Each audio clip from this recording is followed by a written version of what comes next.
जय हिंद साथियों।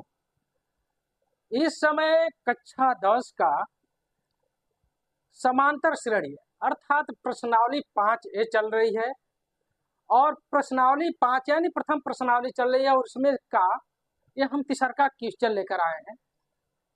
तीसरा क्वेश्चन आपके सामने है और आप इस वीडियो को अधिक से अधिक शेयर कीजिए ताकि जो लड़के हाई स्कूल में पढ़ रहे हैं, यूपी बोर्ड से हैं, उनके पास ये वीडियो जाए और वह इस वीडियो को देखकर अपना कोर्स पूरा कर सके, क्योंकि हम कक्षा 10 का अर्थात हाई स्कूल का गणित का हम कोर्स पूरा समय से करा देंगे और विधिवत कोर्स कराएंगे। तो अगर आप चाहते हैं कि कोर्स विधिवत आप पूरा कर सके तो हमारा यूट्यूब चैनल PK मैथ 8 247 को आप सब्सक्राइब कर लीजिए ताकि आप यह कोर्स जो हाई स्कूल का कोर्स चल रहा है उसको पूरा कर सके। हम प्रश्नावली में बाकायदे प्रश्न वाइज हम कोर्स पूरा कराएंगे और आप जो कोर्स आपसे छूट जा रहा है, आप जिस वीडियो को नहीं देख पा रहे हैं, तो आप हमारे यूट्यूब चैनल के प्ले लिस्ट में जाकर उसको पिछली वीडियो सब देख सकते हैं। ठीक है ना। तो चलिए हम इसको लगाते हैं। क्या है सवाल? दी हुई समांतर श्रेणी के प्रथम 4 पद लिखिए जबकि प्रथम पद A और सर्वांतर D निम्नलिखित है। जो प्रश्न 3 है इसमें प्रश्न 5 दिया है। एक प्रश्न यह है, एक प्रश्न यह है, एक प्रश्न यह है, एक प्रश्न यह है और एक प्रश्न यह है। इसमें से हम पहला प्रश्न लगा दे रहे हैं और अंतिम वाला 5 प्रश्न लगा दे रहे हैं। इन 2 प्रश्नों को आप समझ लीजिए। तो जो पांचों प्रश्न है आप लगा लेंगे। अगर पूरा का पूरा प्रश्न हम ही लगा देंगे तो आप किस प्रश्न पे अभ्यास कार्य करेंगे? तो हमेशा जब गणित पढ़ा जाता है तो एकाध प्रश्न को आप समझ लीजिए अध्यापक से और शेष प्रश्नों पे आप अभ्यास कार्य कीजिए, तभी आपकी गणित मजबूत होगी। गणित कहती है कि जितना पेंसिल, जितना पेन और जितना कागज खत्म कीजिए उतना ही आपको आएगी। तो चलिए इसको हम लगाते हैं।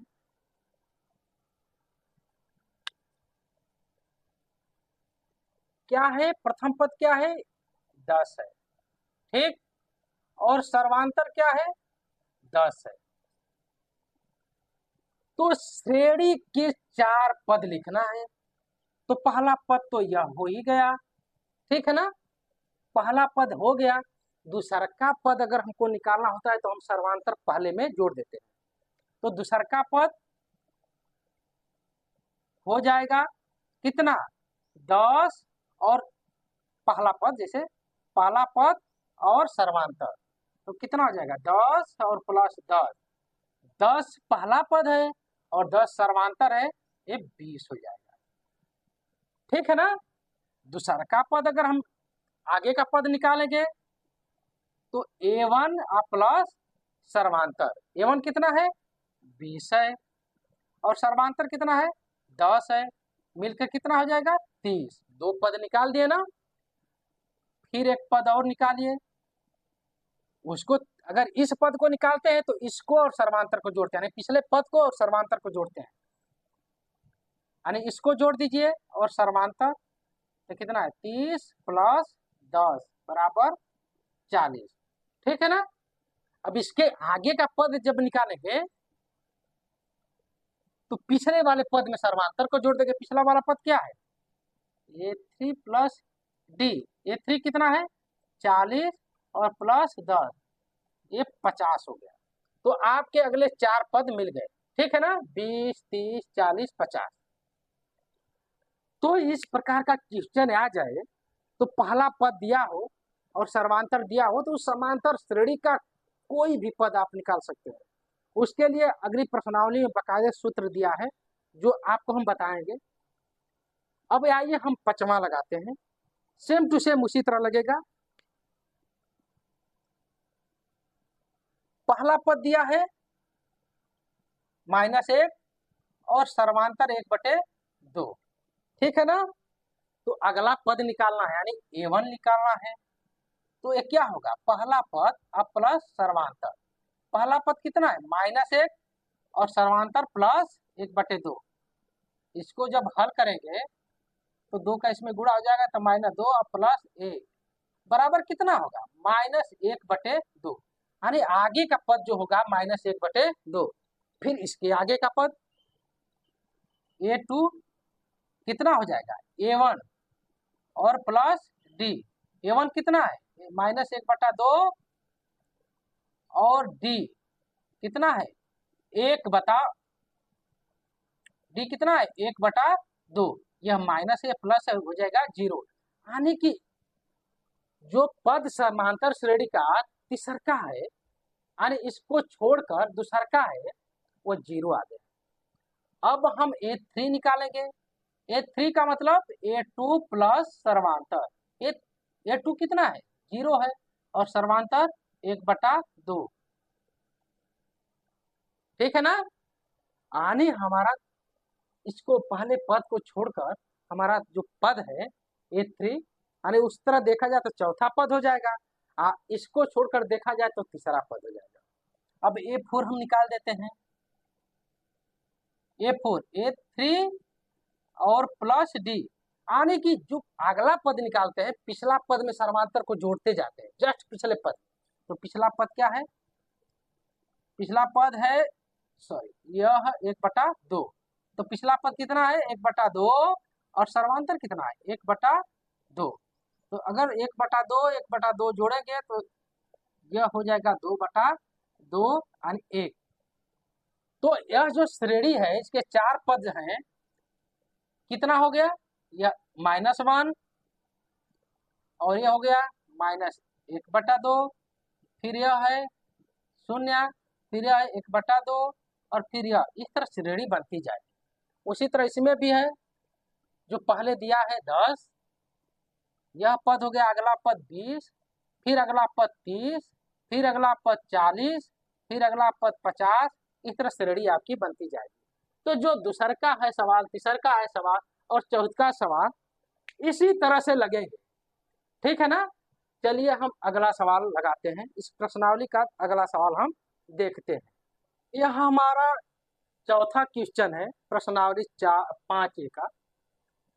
तो चलिए देखते हैं क्या क्वेश्चन है। यदि a + 1 3a 4a + 2 समांतर श्रेणी में है तो a का मान ज्ञात करो और श्रेणी को 5 पदों तक लिखो। ये 4 पद दिए, एक पद यह है, एक पद यह है और एक पद यह है। कह रहा है कि ये समांतर श्रेणी में है, तो a का मान निकालिए और उस श्रेणी को 4 पदों तक लिखिए। तो हम श्रेणी को 4 पदों तक तब ही लिखेंगे जब a का मान मिल जाएगा। समांतर श्रेणी का नियम क्या होता है कि जो आपसी जो पद होते हैं, निकटवर्ती पद, उन पदों के बीच का जो अंतर होता है समान होता है।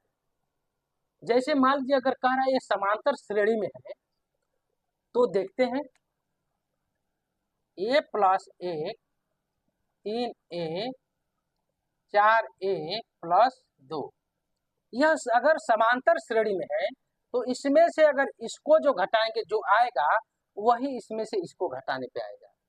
आने की जो इसको इसमें से इसको घटाने से जो प्राप्त होगा वही चीज इसमें से इसको घटाने से प्राप्त होगा। समझ रहे हैं ना। तो हम क्या करते हैं, चूंकि ये तीनों पद समांतर श्रेणी में, समांतर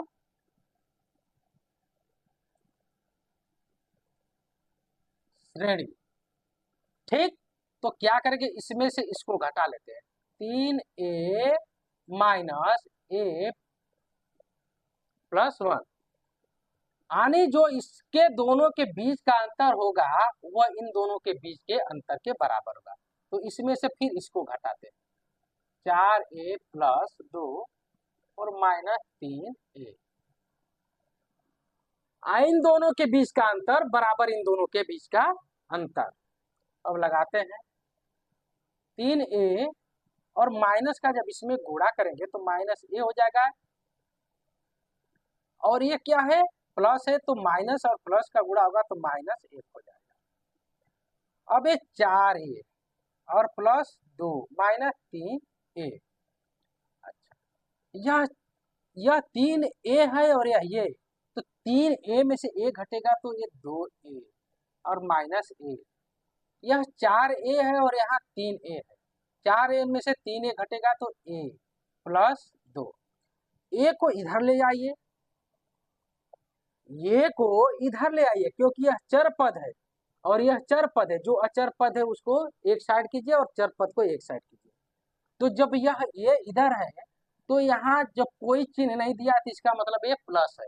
तो बराबर के दूसरे साइड प्लस जाता है तो माइनस हो जाता है और माइनस जाता है तो प्लस हो जाता है।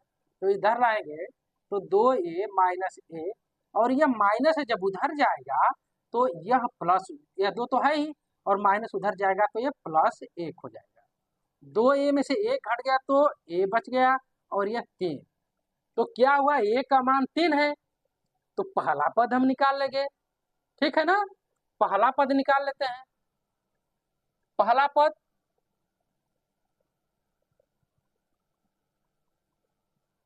पद क्या है, a +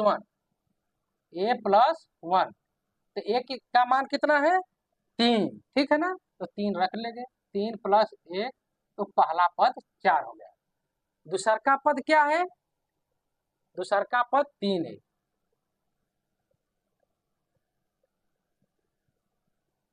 दूसरा पद 3a, तो a के जगह पे क्या है 3 है ना, तो 3 3 3 9। तीसर का पद क्या है 4a + 2। तीसरा पद 4a + 2, तो 4 एक जगह पे क्या है 3 है और +2, 4 तिहाई 12 और 2 14। देखिए अंतर क्या है, 4 और 9 के बीच में अंतर क्या है 5 और 9 और 14 के बीच में अंतर क्या है 5, यानी समान अंतर हो रहा है। तो हमको 1 2 3 पद मिल गया और समान अंतर क्या है 5, यानी इन दोनों के, इन सबके बीच में सर्वांतर क्या है 5। तो हमको कितना निकालना है 5 पद ना, तो 3 पद हो ही गए। अब चौथा पद निकालिए। चौथा पद चौथा पद निकालेंगे तो तीसर के पद में सर्वांतर जोड़ देंगे। तीसर का पद क्या है 14 और सर्वांतर के बीच का अंतर क्या है, यह 4 है और यह 9 है, तो बीच का अंतर 5, इसके बीच का अंतर 5, यानी 5 बढ़ रहा है। तो इसमें अगर हम 5 जोड़ देंगे तो 14 पद हमारा आ जाएगा। 14 और 5 19। अब हम पांचवा पद निकालें। पांचवा पद निकालेंगे तो चौथा पद में सर्वांतर जोड़ देंगे। चौथा पद क्या है 19 और अंतर क्या है 14 और 9, 19 के बीच में 5 का अंतर है, तो 5 हम जोड़ देते हैं, यानी 5 बढ़ रहा है। 19 और 5 यह 24। तो आपका जो 5 पद कितना हुआ 4 9 14 19 24। तो आपका उत्तर हो गया 5 पद सर्वांतर श्रेणी के हो जाएंगे 4 9 14 19 24। आपका एक 5 पद हो गए।